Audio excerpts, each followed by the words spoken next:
کہ Pakistan stock market جو ہے وہ سال 2024 کے میں دنیا کی بہترین پرفارمنگ مارکیٹ ہے. کتنی زبردست بات ہے یہ ہمارے لیے. بسم اللہ الرحمن الرحیم. آپ کا بہت بہت شکریہ.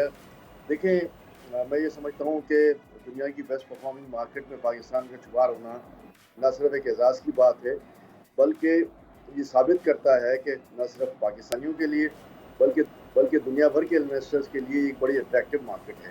اور یہ اٹریکٹیو مارکیٹ اس لیے تھی کہ مارکیٹ جو ہے وہ بڑا لو ٹریڈ کر رہی تھی, جہاں انویسٹرز کو کانفیڈنس آیا کہ پاکستان خدا نخواستہ جو ہے ڈیفالٹ کرنے نہیں جا رہا, پاکستان میں خدا نخواستہ کوئی ایسی صورتحال نہیں ہوگی کہ جہاں اکنامک میلٹ ڈاؤن ہو جائے. لیکن اس کے برعکس پاکستان نے نہ صرف اپنی بیلنس آف ٹریڈ اور بیلنس آف پیمنٹ کو اچھا کیا, کرنٹ اکاؤنٹ ڈیفیسٹ جو ہے وہ پازیٹیو میں آ گیا ہے, اور اس کے بعد جو ہماری ایکسپورٹس اور امپورٹس ہیں وہ دونوں مینیجیبل